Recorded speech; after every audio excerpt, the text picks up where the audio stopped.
Stay Positive podcast. I'm Eve, the CEO and founder of Stay Positive. Stay Positive is a company that promotes mental health awareness through our app, which is currently being built but is going to be available soon. And we have our store, which is available now, and I'm going to have the link below. In this episode, I'll be continuing the first episode. So if you haven't listened to the first one, I advise you to go to that one. Right. So I arrived in the US in August. It was August 2019. Thankfully, it was still summer because, Michigan gets very cold. But it was the summer.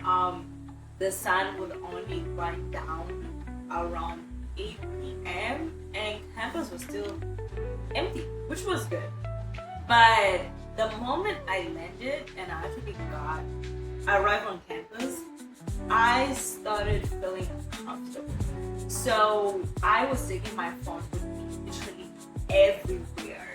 And it was my way of coping with what I'm feeling because, first of all, I am the only one from my family that is being this far away from home. Second, I don't know anyone here, so which means I am feeling lonely. So I was glued to my phone because I know that in order for me to speak to my mom and my friends that were back home, I could just speak to them anytime. And on top of that, I was facing jet lag. So I couldn't sleep when it was actually time for me to sleep. Since my first language is Portuguese, I was taking extra classes with a group of international people as well. But I was already feeling like I don't belong here and something is missing. And I tried to fit in as much as I can, which is something that I ended up learning that is not good. Like, if your intuition is definitely telling you that you don't belong somewhere, is definitely because something is wrong. So don't change yourself to try to fit in somewhere. It is really okay. So since I was in the beginnings of my mental health issues, including which I started facing depression and anxiety, I was not answering anyone. It was a coping depression because I was still able to go to school, get good grades, but I was not talking to anyone, and I was using that as an excuse that I was saying everyone else that I was not speaking to them because I was studying, when in reality it was because I didn't wanted to speak to them because of my depression. Right, and I had a roommate. We actually met before I got here. She texted me on Instagram and we had a chat and everything. However, our relationship was not really deep. We were friends, but it was more of a surface level friendship. It was never deep, and I couldn't feel that comfortable with her. Like, feeling comfortable with me means me being my true self without feeling comfortable, and that's exactly what was happening. It was more of a surface level relationship. So on top of that, there was another reason which was exactly triggering why I'm feeling like I don't belong here, because my friends are far away, my mom is far away, there is time zone difference, and even though I getting to know people, we are not actually getting to that deep level of a relationship. So that first semester, I ended up going to New York for New Year's and Christmas, and it was actually nice. I went with a friend from Mozambique. and it was my first time in New York. It was definitely cold. New York is cold, but it was pretty much the same thing as in Michigan. The problem, not a problem, but seeing how New York is huge and it has so many things to offer, it started. I started feeling like I'm not sure if I like where I am at. I'm not sure if I like my school city. I was starting to consider plan B and what I was going to do, because I was not happy with it. I was really not happy with it. Adrian was very small. There was no transportation. There was no Uber, no. There was no Uber, no. No Uber, no Lyft. It was terrible. No public transportation. So what I saw in Chicago was completely different from what I'm seeing in Adrian. I'm like, this is not what I signed up for at all. So when I went to New York, reality was just making it. No, I mean, I was just becoming more aware of it and starting to understand that I'm not sure if I'm gonna be happy there. So when I came back to Adrian after the school break, I decided to get a job.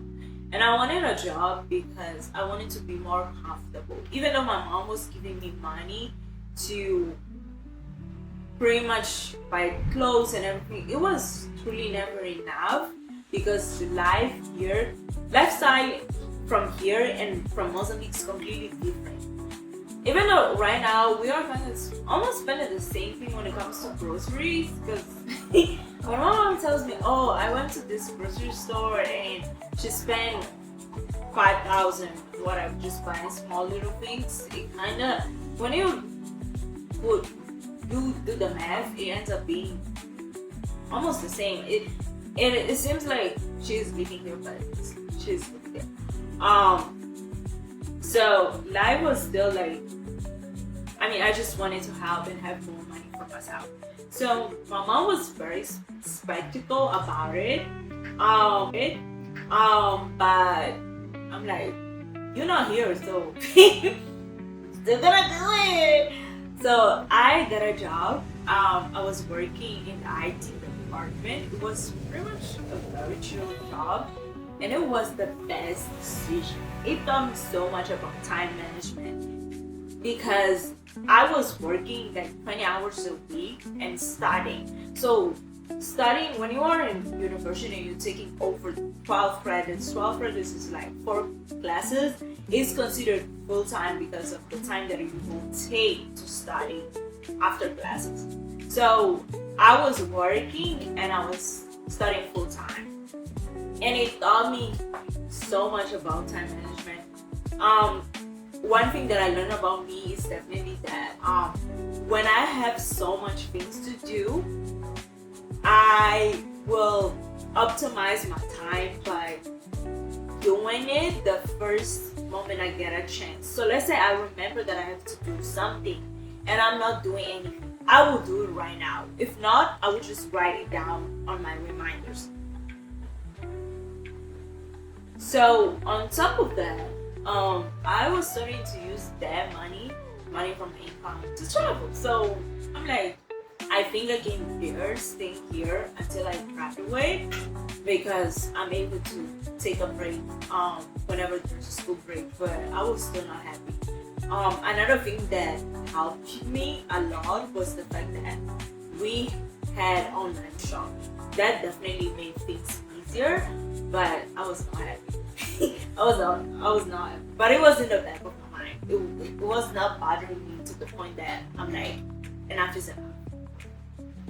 So after school break, that school break in Christmas, we have another school break, which is spring break. And on spring break, I was actually planning to go to Tampa to visit a friend, but I ended up not going. I ended up not going, and I was so pissed off.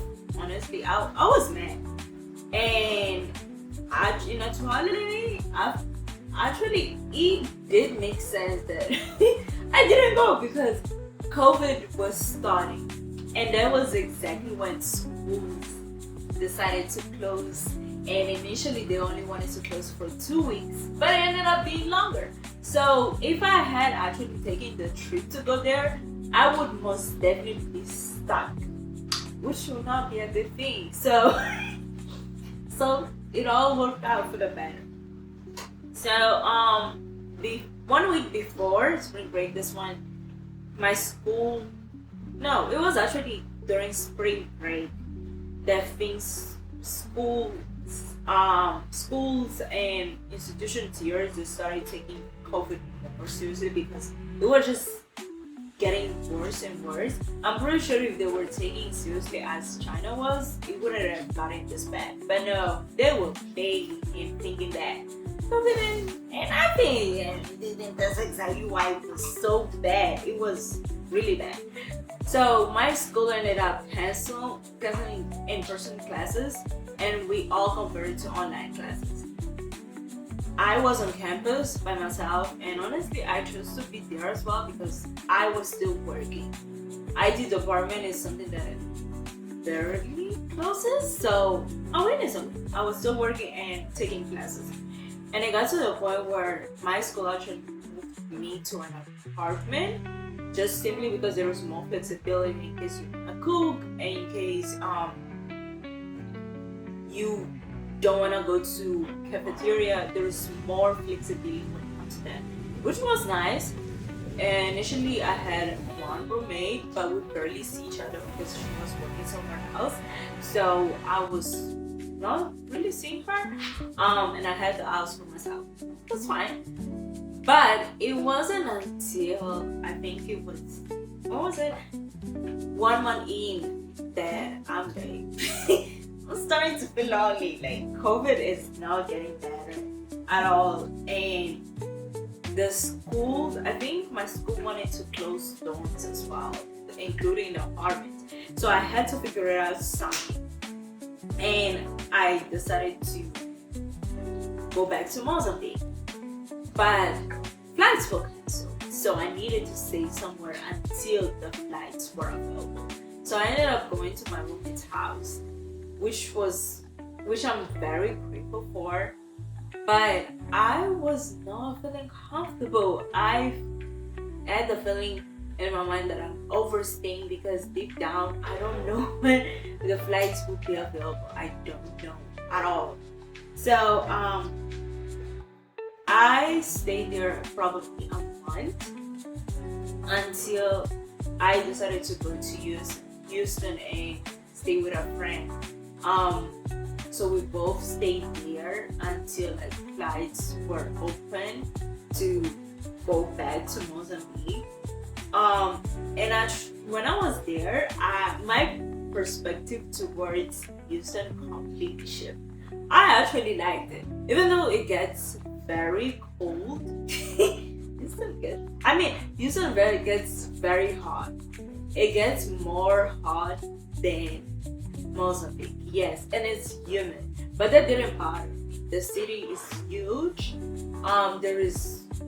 It's very culture diverse. Yeah.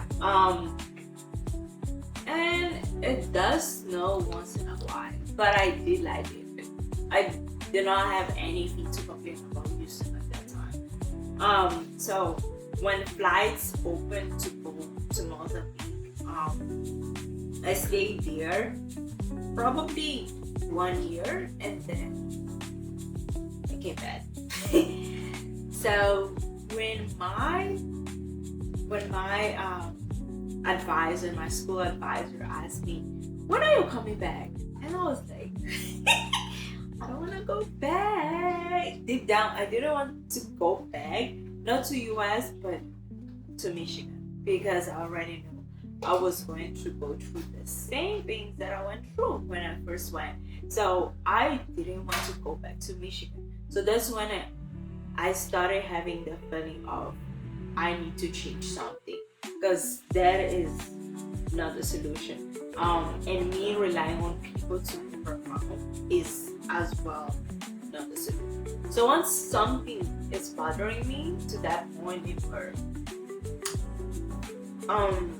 is limiting me, that's when I know enough is enough and enough is enough. So at that moment, I spoke to my mom and I proposed to her that I would transfer to Houston, and Mama was very supportive. My plan was initially to transfer to Houston and continue with the same scholarship that I have here in Michigan. I chose Houston because I've been there before, so I knew that the things that were not making me happy in Michigan, Houston would fill in the gaps. I love the weather, and yeah, it was right. On top of that, Houston is very cultural diverse. That you meet people from different backgrounds, like pretty much anywhere. I ended up applying and I got accepted. Yes, I got accepted. I applied for 3 different universities: University of Houston, University of Houston Downtown, University of Houston Clear Lake. University of Houston, they accepted me, but not to the major that I wanted, and they didn't give me a scholarship. Clear Lake, I'm not sure if they give a scholarship as well, because normally when you're applying for spring semester, it's way more difficult to get scholarship. But University of Houston Downtown accepted me for the major that I wanted, and accepted me and they gave me a scholarship. Yeah, they gave me a scholarship. However, the I-20 was not showing that I got a scholarship, so I needed to have a bank statement that was stating exactly what it is on the I-20. And the girl was tripping because I'm looking at the bank statement and I'm like, the numbers there. The numbers, they're not adding up. The numbers, they're not adding up. And that's when like you start asking yourself, like, probably I shouldn't have purchased this. Probably I shouldn't have done this. Probably, but there's nothing you can do at that point. So I needed to submit the bank statement by Saturday, and I know the banks in Mozambique, they close on Friday around like 3 p.m. And at that moment, me and my mom had already agreed on her trying to get the bank statement from one of her friends, because our bank statements are not adding up. Ain't no way. So I think it was already like 10, it was 9 or 8 a.m. Yeah. And I'm like, so I was tripping. Because honestly, when you're under pressure and being an overthinker, I start putting scenarios that don't. After the situation is over, I just look at myself like, were you for real? Yes, I was for real. So I had my panic attack. Yes, I had my panic attack.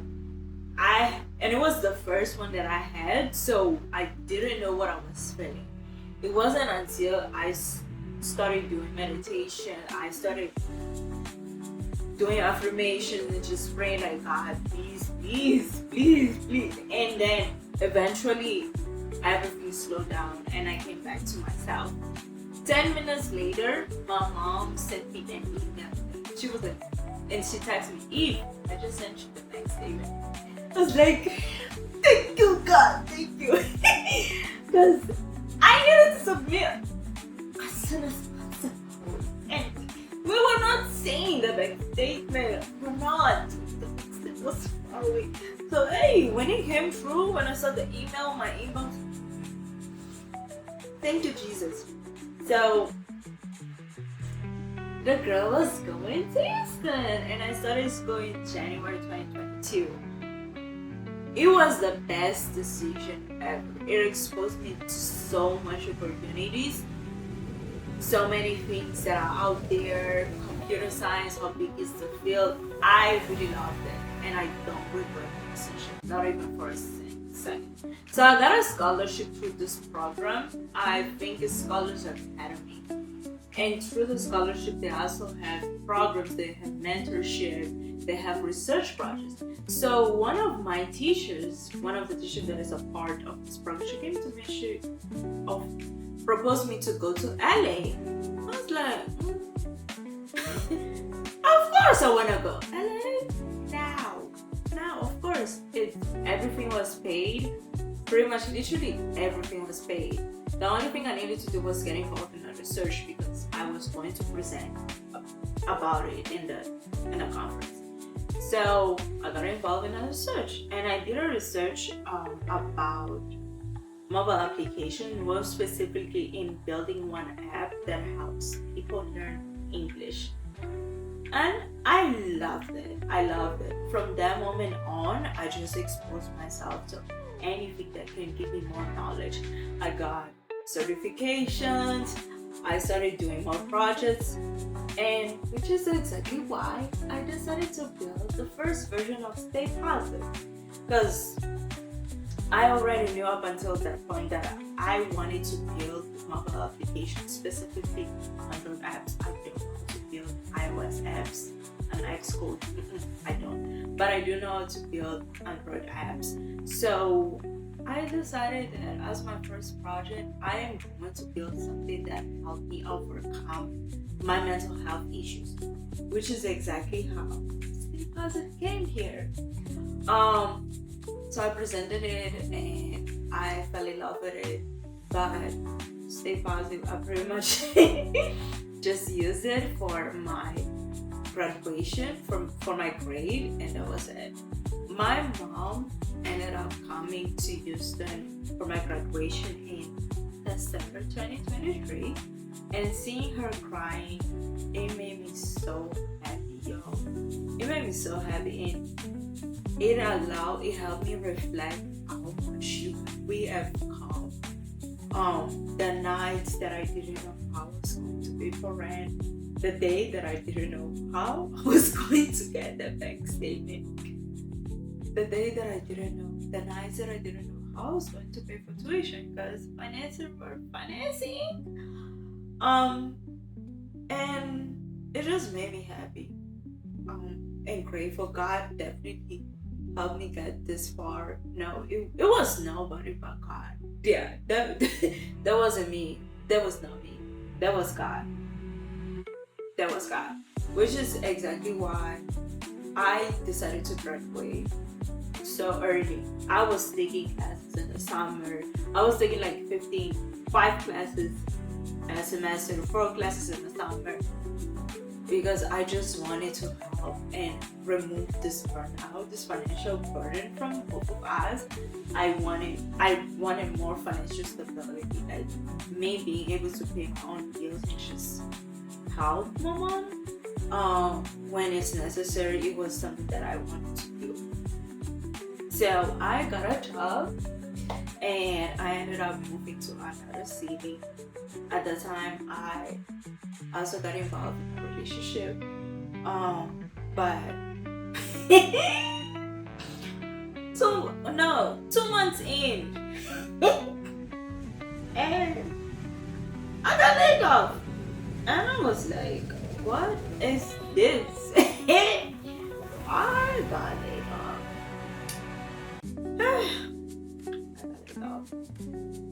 But I'm here. Everything is fine. Next episode, I will continue talking about what happened once I got laid off and everything, and up until I got my job. So stay tuned for that. But this episode, this is all. From this part, I learned that my story is not over at all. My story is not over, and it's just the beginning. Same as yours. If you're only starting today to actually doing what God has told you to do, it's never too late. God is going to help you get back on track. Yeah. Those 5 minutes, those 5 years that you think that you lost, you didn't lose. You did not. You didn't lose it at all.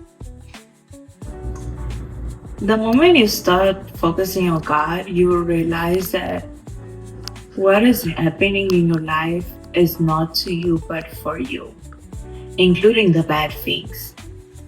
And that is pretty much it. In the meantime, stay positive.